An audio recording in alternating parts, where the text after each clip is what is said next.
Here we go again. You're ready for bed and the screen on your cell phone lights up. It's 10 o'clock at night. And instantly you wonder what happens. You just stare at it. Your chest tightens and your heart starts racing and your mind flies to the exact same terrifying question you always have. Did she or he fall again?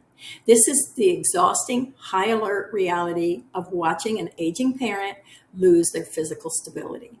And you notice the fresh purple bruises on their arms and legs, and you see them furniture walking down the hallway, grabbing the walls, the chairs, and the door frames, just to steady their weight. Yet, the second you bring it up, they brush it off with the practiced smile. Oh, honey, I just tripped over my own feet. Or he might say, leave me alone. They hide their near misses, conceal the stumbles, and you leave and the walker or cane that you bought them completely in the front closet. I've seen this over again. And if you are living in a permanent state of high anxiety, waiting for the next bad stumble, you are not alone. Hi, I'm Suzanne Fasella. I'm a retired physician assistant and senior care strategist. I show exhausted family caregivers how to break out of constant crisis management. And what you'll do is step into confident leadership, protecting the senior you love without completely losing your own life in the process. But you are currently trapped in a dangerous role, playing an unpaid full-time lifeguard. You are burning out your career, your sleep, and your sanity, trying to protect your parent through sheer willpower, and it doesn't work. But worrying harder will not stop gravity. And today I want to show you how one daughter learned to stop fighting her father's pride and got him to accept the change that needed to take place using these safety steps. When the accident metrics we ignore. What do I mean by that? Well, most families treat senior stumbles as a series of isolated bad luck events, right? You tell yourself, oh, it was just a slippery rug, or oh, they were just tired today. But according to data from the CDC, more than 14 million older adults fall every single year. And that means 1 out of every 4 seniors will experience a fall in a year. And the World Health Organization reports that falls are the second leading cause of unintentional injury death worldwide. Second leading cause. This is a systemic system failure, not bad luck. So when you accept, I just tripped as an excuse, you allow senior denial to run the household safety rules. And that lands you straight into the emergency loop, where you are completely unprepared when a major orthopedic injury hits. Having worked in the emergency rooms, having worked in urgent care, I have seen hardware after a fall literally break the femur, so there is no bone left to put the hardware in.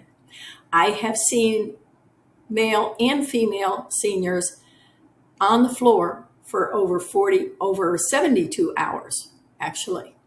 And I have seen some seniors fall repeatedly, bounce, and get right back up. So I never know when they fall what is going to happen, and neither do you. So before we look at the specific mistakes causing these falls, take a second to hit that subscribe button and give this video a thumbs up and share it. Your quick click tells the YouTube algorithm to push these clinical safety blueprints to other families that are just drowning in caregiving panic right now. Now let's look at the 4 critical fall mistakes. To protect your parent, you have to stop looking at their muscles and start looking at their systems. There are 4 massive mistakes families make that can quietly trigger senior falls. Mistake number 1, the kitchen counter pharmacy. Most families assume falls are just a balance issue, but the real trigger is often a prescription drug toxicity. Believe it or not, this is what medications do. Certain high blood pressure medications can cause sudden drops in blood pressure the moment the senior stands up, especially after taking the medication, and it ends up in a blackout. Common over-the-counter sleep aids or bladder control aids linger in their system for days, leaving them permanently dizzy. Look at medications. Ask the pharmacist. Mistake number 2, keeping invisible environmental tripwires. Up to 50% of all senior home falls are caused by basic household hazards. Throw rugs, which are well named, are the number 1 culprit. Remove them completely. Seniors also require significantly more light to process spaces. Dark hallways or low couches trap their bodies and throw off their center of gravity. And don't get me started when they are traveling.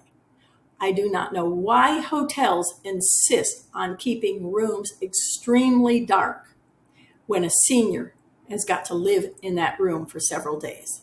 It is dangerous, and that is where falls are happening. Mistake number 3, believing the doctor visit performance. What's this mean? Well, seniors are terrified of losing their independence, and rightfully so. We all are. So they use their remaining stamina to execute a masking behavior called social preservation. They joke with the nurses, walk perfectly into the exam room, and tell the doctor everything is great. If you don't intervene privately behind the scenes, the physician will miss the balance decline completely. Why? Because the patient's sitting there in the chair the whole time. And the doctor came in after they sat there, so didn't see him walking down the hall. How many times have I seen seniors walk down the hall and into an exam room that I'm going to go in next, and I start to think, this person cannot walk properly. Mistake number 4, arguing over mobility devices. Forcing a stubborn parent to carry a heavy cane always turns into an emotional family war. Stop fighting over the cane and focus on automatic balance supports instead. What do I mean? Like physical therapy. Have the doctor order that. Have them fix it. But you cannot fix a balance emergency by nagging your parent to be careful. Instead, step into objective leadership and execute these 2 tactical clinical tips this week. And they really do work. Perform a silent home environment audit. You walk through their home when they aren't looking. You pick up every single throw rug. They just throw seniors. Why don't they call them throw senior rugs? Install auto sensing night lights along the path from their bed to the bathroom. And if they are night eaters, into the kitchen too. Ensure the shoes they wear indoors have non-slip firm soles. Throw away loose slippers or floppy socks that cause immediate slips. And especially those horrible shoes they wear where they've bent the back of the heel in. Those do not fit them anymore. Get rid of those.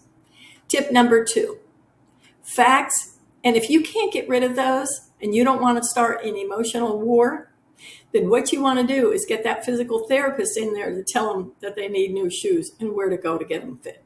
Have somebody else. You've got a whole team of people that can help you here. Use them. Tip number 2, fax the clinic prior to the physical exam so that they stop pushing them out the door. Keep a private dated log of their actual slips, near misses, and their bruises. And then fax this or slip this to the nurse or the doctor ahead of time. Label it confidential. And what I personally have done is ask these folks, please do not put this in the medical chart so the client or the patient can see it. I don't want it there. So it's for my own private records. And you may say, but the records come across online. No, the records that your provider has are not the same records that you see. So you see a smattering of what's really going on. They have a lot more detail in their own medical records. All right, so this is going to force that provider to actually focus on what's really going on and the true things that need to be done. So you're not the bad guy all the time. So I want you to try these audit steps. Maybe they will work for you. A lot of them will. Leave a comment right below this video and let me know. Has your parent had a near miss or fall recently? Are they refusing to use the walker or the cane? Let's build a strategy together in the comment section. You cannot hold your parents' physical survival together through sheer willpower and daily panic. You know that, and I know that. That's leading toward burnout. Trying to run senior care by reacting to one emergency at a time will empty your bank account and fracture your marriage. And as I've said before, love is a beautiful motivator, but love cannot alone step in. Love is not enough. You need a plan. You do not need a bunch of tips here and tips there. What you need is a steady care plan that when something happens, you're there and you know exactly what to do next. That's what we all work off of.